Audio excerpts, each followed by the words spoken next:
Modelo auditivo usado no MPEG-Aud camada 3. Cálculo da curva de mascaramento dinâmica. MPEG-Aud é um sistema de compressão de áudio com perdas que usa das limitações da audição humana para reduzir a quantidade de informação transmitida, aumentando a taxa de compressão. MPEG-Aud possui 3 camadas. A camada 1, com menor complexidade e menor compressão. A camada 2, com complexidade média e média compressão.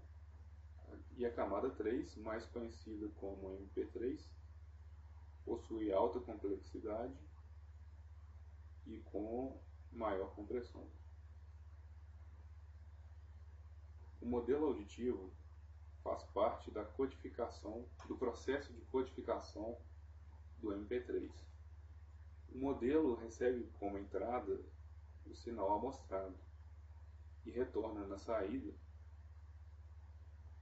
uma comparação entre o sinal e a curva de mascaramento dinâmica calculada. A saída é então passada para um quantizador que vai alocar os bits de forma adequada. A primeira limitação da audição humana usada pelo MP3 é a resolução em frequência. Estudos mostram que existe um fenômeno chamado banda crítica, que é a região do espectro no qual nosso ouvido não é capaz de discernir duas frequências diferentes próximas entre si. A percepção é de apenas uma delas, com alguma alteração como aspereza ou batimentos. Outra limitação usada pelo MP3 é o limiar de audição no silêncio. O limiar varia com a frequência e a região de maior sensibilidade é a região de médias frequências. A terceira limitação do modelo auditivo, da percepção auditiva usada pelo MP3 é o mascaramento. Quando dois sinais de frequências próximas são ouvidos, o sinal de maior intensidade pode mascarar o de menor intensidade. É definida então uma região de mascaramento, como pode ser visto na figura. Para um sinal ser ouvido, ele precisa estar acima do limiar de mascaramento. Isso permite que o ruído de quantização seja maior nessa região, possibilitando a utilização de menos bits. MPEG áudio padrão define dois modelos auditivos, modelo 1 e modelo 2. O modelo 1 apresenta menor custo computacional e é usado quando não há exigência de altas compressões. O modelo 2 possui alto custo computacional e apenas o modelo 2 apresenta as melhorias utilizadas pela camada 3. Vale lembrar que os dois modelos são usados nas 3 camadas. Passos para o cálculo do modelo. Passo 1.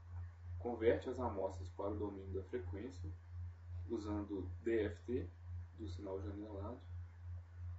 O modelo 1 usa 512 amostras por janela para a camada 1 e 1024 amostras por janela para a camada 2 e 3.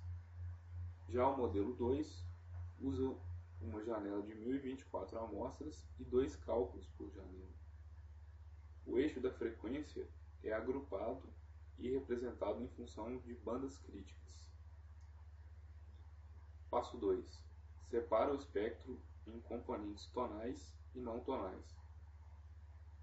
O modelo 1 seleciona picos locais do espectro como sendo sons tonais ou importantes, e o restante do espectro de cada banda crítica como não tonais. Modelo 2 calcula o índice de tonalidade para determinar a possibilidade de cada ponto do espectro ser tonal. O cálculo do índice de tonalidade é baseado em predição linear de segunda ordem, ou seja, utiliza dois quadros anteriores. Passo 3. Calcula o limiar de mascaramento dinâmico para cada agrupamento de banda crítica. O modelo 1 usa valores de mascaramento determinados empiricamente armazenados em uma tabela. Já o modelo 2 usa uma função de espalhamento. Passo 4. Ajusta a curva de limiar de mascaramento dinâmico com a curva de limiar de mascaramento no silêncio, ou absoluta, que por sua vez é baseado na curva de limiar de audição no silêncio para um tom puro. Passo 5. Calcula o limiar de mascaramento para cada subbanda definida pelo bloco de mapeamento em frequência. O modelo 1 escolhe o menor valor de limiar de mascaramento na faixa definida pela subbanda. Já o modelo 2 averigua se a subbanda for mais larga do que a banda crítica, usa o mínimo limiar de mascaramento na faixa da subbanda. Se a banda crítica for maior que a subbanda, usa a média do limiar do mascaramento na faixa da subbanda. Passo 6. Calcula o SMR, Signal to Mask Ratio, por subbanda. SMR é igual à energia do sinal dividido por limiar de mascaramento. Passo 7. Passa os resultados de SMR para o bloco de quantização, alocar bits mantendo o ruído de quantização inaudível e dar continuidade ao processo. Temos agora um exemplo de cálculo do modelo 2. A entrada é um sinal contendo uma senoide cuja frequência é 11,25 kHz, somada a um ruído de baixa frequência, e a taxa de amostragem é 48 kHz. No cálculo do modelo auditivo, o sinal é passado para o domínio da frequência e o eixo da frequência é agrupado em bandas críticas.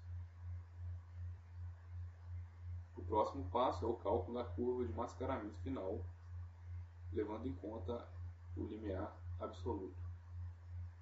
Mostra a curva tracejada é a curva final.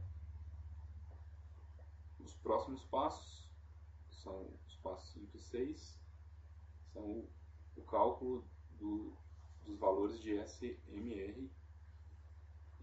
Aí está então a saída depois de ser processado usando os valores de SMR. A taxa de compressão foi de 768 para 64 kbps por segundo.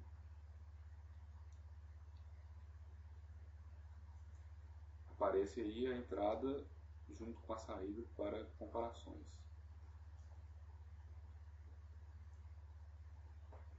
Desempenho e conclusão.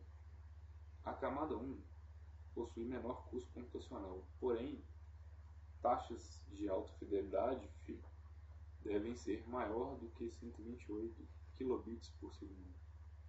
Já a camada 2 possui médio custo computacional e taxas de alta fidelidade ficam em torno de 128 kbps por segundo.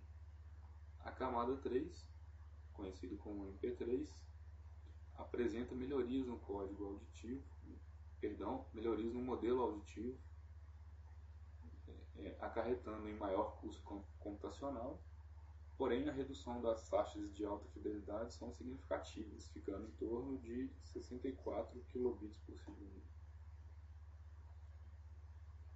O MP3 é impreciso para altas frequências. O motivo é o fato das subbandas serem linearmente distribuídas e as bandas críticas não. Aí estão as